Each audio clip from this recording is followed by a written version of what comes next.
Stop operating out of revenge. Sometimes in life, often, in fact, we end up coming against adversity. People who don't believe in us, people who might have done wrong to us, people who have doubted us or said something negative that had a negative impact on our lives mentally, physically, emotionally. And then you become like you basically have two choices. It's either you go toughen up to it. Well, actually, no, three. Three, you either choose to toughen up and ignore it. Two, you can kind of just shrug it off. Or three, you go into the state of revenge. Like everything is to where you feel like you need to prove that they're wrong. Every single thing you do is to prove that you're right and that they're wrong. Everything, whether that might be in your grades, whether that might be in your job and how you make money, in your relationships, in every single aspect of your life, it doesn't become you trying to achieve something. It becomes you trying to prove someone else wrong in their case. And that's a very, very dangerous spot to be in. I know people say, oh, revenge is a great motivator. I don't think it should be your motivator. Revenge should not be.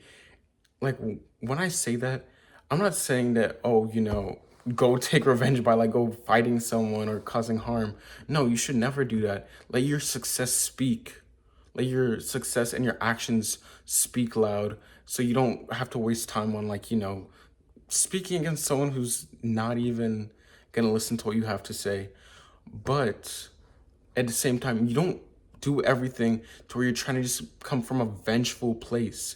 When you come from a vengeful place, you're no longer going to be doing things selflessly. Everything is going to be selfish. Revenge is one of the most selfish things you can do because it means you're not forgiving someone, you're not releasing them, you're not letting them go, but you're choosing to hold on to these bitter, hard emotions and do things in spite of that person. And as men, we can't do that. You can't live a life like that.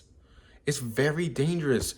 What happens when you have a wife and kids and you're like, you know what, you did that out of revenge. You did it out of spite because, some uncle in your family might have said, oh, you know what, you're unattractive. You're never going to get a wife and kids. Look at you.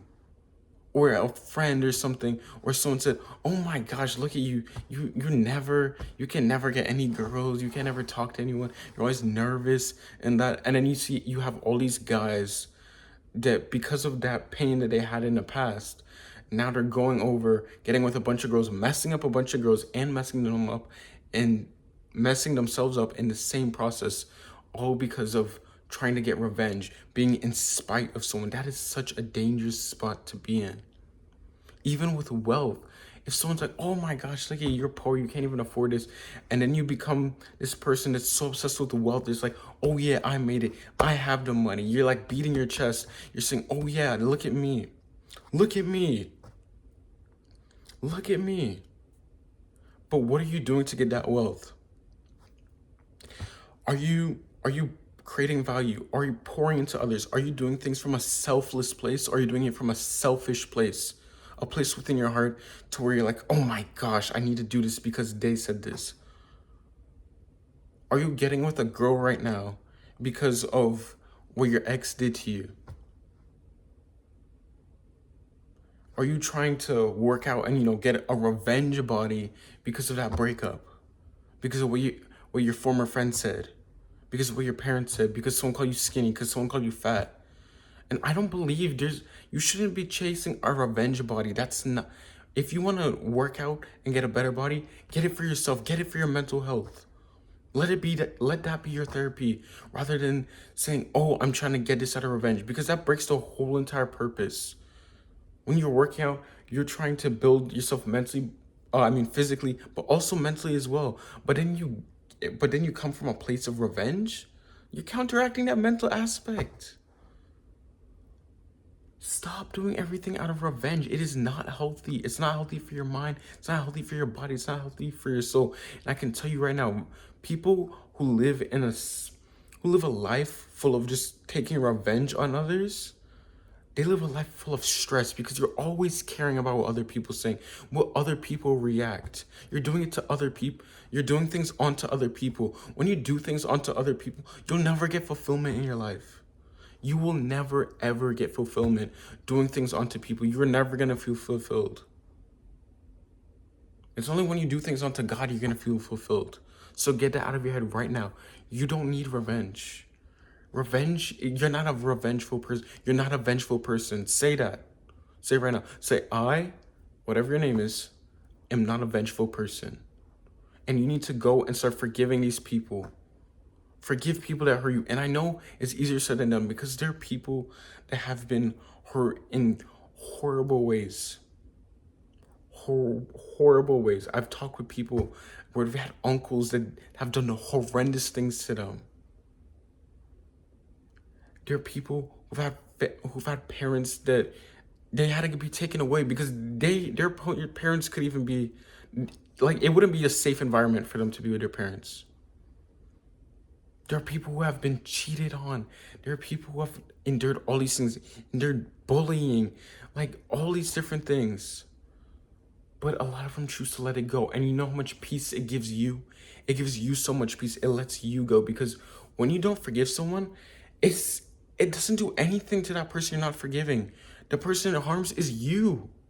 Because it's you choosing to have that chain, that mental chain attached to it and say, oh yeah, I'm not forgiving. I'm going to choose to hold this on. Use this as my motivation. No, there's nothing with using things as your motivation to prove people wrong. But when you do it out of revenge, there's a difference between trying to say, you know what? I'm better than what they're saying. There's a difference between saying that and saying, oh, I need to prove them wrong. Because one is coming from a place of knowing your identity, knowing who you are, and what you're called to do, and what you need to do, and what you can do. And saying, you know what? Yeah, watch me.